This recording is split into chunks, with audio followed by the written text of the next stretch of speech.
Hello and welcome to the Calmcast, a time to feel calm and think clearly. I'm Claire Downham, the Queen of Calm, a transformational life coach. I was a burnt out head teacher who finally made the journey to calm after years of trying, and I want to prevent you from having to do the same. The Calmcast is a series of short explorations, gently guiding you back to your natural state, which is calm and clarity. Just listen like you would listen to music, with an open mind and curiosity. There's nothing else to do. Now let's relax into today's episode. So that was interesting. As I was listening to the little intro, then it says let's relax into today's episode, where we're going to talk about stress. So how wonderful that we've got this opportunity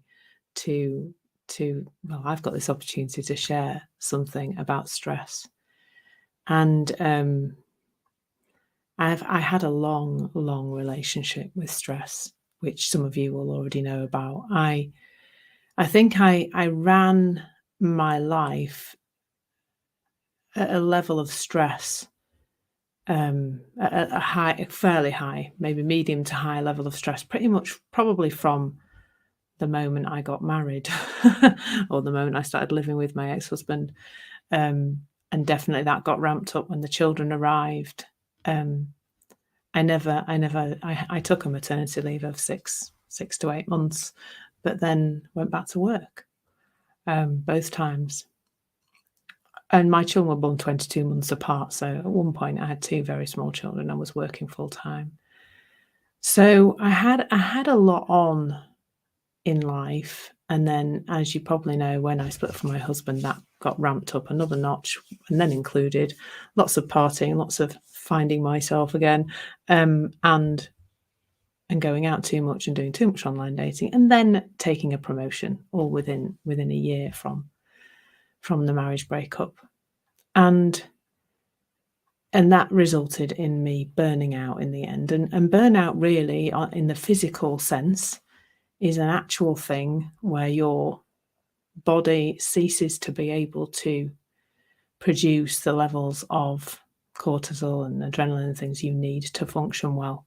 And I didn't work for a year. Now, when I used to talk about that episode of my life in the talks I used to give, I would always attribute the stress to having a lot of things to do, and my decision really to do a lot of things in the world, and that meant that I had a busy life. I had a lot to do in each day, and I had a lot to think about, which meant eventually my sleep started to go to pot because I was doing a lot of thinking about things. And I see that really differently now. First of all, it was in the seeking of me feeling okay in the outside world that really was the cause of that I felt I needed to do things and create things and make things be a certain way and control things in the outside world in order for me to feel okay. So that's the first thing to know about stress, is that, well, it is always, this is not a blame game, and this is not without compassion for people who are feeling stressed right now, but it comes from a place of seeking our well-being from the outside in the first place. But also what then reinforces that is the idea that stress is created from the outside in, that it is our circumstances that create stress. That there are, I was a primary school head teacher, and when I say to people I burnt out when I was doing that job, they immediately attribute that to the job. Now, I'm not saying that teachers and head teachers are not under a great deal of pressure, that they have a lot to do. But if like for my case, if it was my circumstances that made me ill, then surely everybody, and I did have people who were in similar circumstances to me, Everybody would have gone down the same path. Everybody would have burnt out. But it wasn't that. It was my thinking about all of it. It was how I related to it. And there's still no blame going on, because we're all doing the best we can with the thinking that looks real to us. But what happens is it's this fundamental misunderstanding about where our feelings are coming from. So if you've got a job and you think that the stress is being created by that job, then either you're dragging yourself to work every day feeling terrible about going to that job, or you are looking for another job, and you might arrive at the next job and find that creates stress. So then you move to another job. And of course, all of that change is things to do, and that fills your life with busyness and busyness in your head.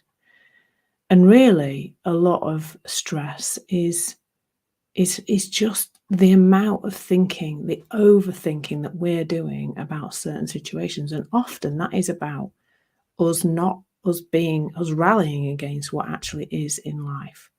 My job's like this, I want it to be like that. My boss is like that, I need it to be like that for me to be okay. My partner is behaving in a certain way and I need them to behave differently for me to be okay. I need the news to be different. I need social media to not be so annoying.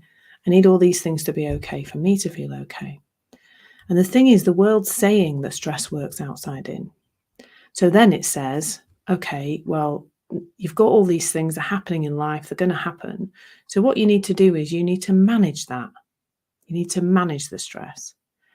So if you think about the model of well-being that I look at, which is we have innate well-being, and you will have noticed that even if you're feeling really stressed, you do fall back into that. You have moments of calm, you have moments of clarity, you have moments of feeling okay.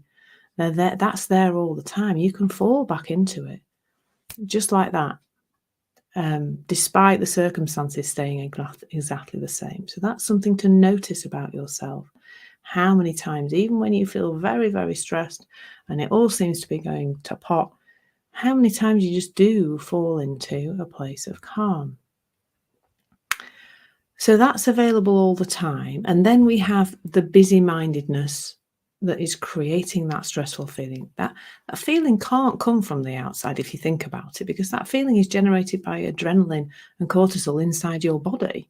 How does your annoying boss put adrenaline and cortisol into your body to create that riled up feeling, to create the stressed feeling?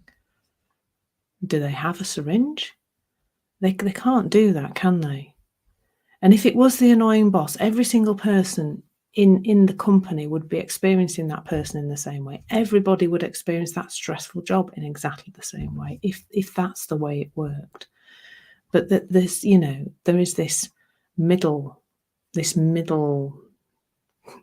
call it a middleman or a middle woman, that is our thinking and how we're relating to things. So, but the problem is that the world isn't saying that. The world keeps telling us that it works outside. So the world says these jobs are stressful, these situations are stressful. Over the last 2 years, how many times have we been told there's an increase in stress, there's an increase in mental illness, people are feeling worse, and it's because of lockdowns, it's because of this, that, and the other. But if that was the case, then everybody would be having the same experience. They'd all be identical, wouldn't they? But of course, if you're being told lockdowns can make you feel bad, stressed, or your job is the kind of job that makes people feel stressed, and you start to feel a riled up feeling, you've been told to read that as an indication of the outside circumstances. So why wouldn't you? Of course, it makes sense, doesn't it? To read that as something to do with the outside circumstances. So that's what we do. We think, well, I feel stressed. It's because I've got this horrible job. Society says my horrible job is really stressful. Society says bosses can't speak to you like that. And having 100 emails a day is stressful. So I feel stressed. And that enforces or reinforces the misunderstanding about what that feeling is telling us. Because that feeling is information. That riled up feeling is information from your wonderful system to let you know about your state of mind, to let you know that that calm and clarity and well-being that's always available to you, to let you know that you're not connected to it right now, that you've got busy in your mind. The well-being's still there, but you can't experience it at this moment. It's telling you about your thinking. That's what the feeling is. It's information.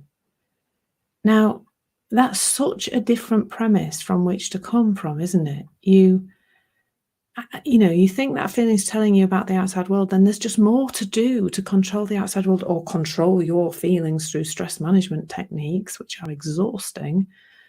I know, because I tried a lot of them. So then you're more busy-minded because you've got the stress anyway of the thing, and the thing is still there making you feel stressed apparently. And then you've got all those tools and techniques over the top. And so then how would you connect back to what's already inside you? It's difficult if you don't even know it's there. But I'm here to tell you that it is there. That's inside you all the time. And that's just so reassuring that you can fall back into that any moment of any day, no matter what is going on in the outside world, no matter how you're feeling. You don't need to do endless stress management techniques because it's thinking, and thinking passes, and it takes the feeling with it.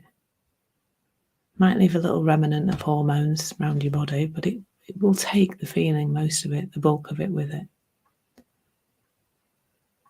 And that's what I'd love you to know today. Just that's available to you all the time. Never ever goes away. Just watch yourself today and see how many times you fall into that lovely place. Thank you so much for listening. There's nothing to do now but bring some awareness to how this is working out in your life. Listen regularly to experience longer and longer periods of calm. This has been the Calmcast with Claire Downham, Queen of Calm. Take care and keep listening.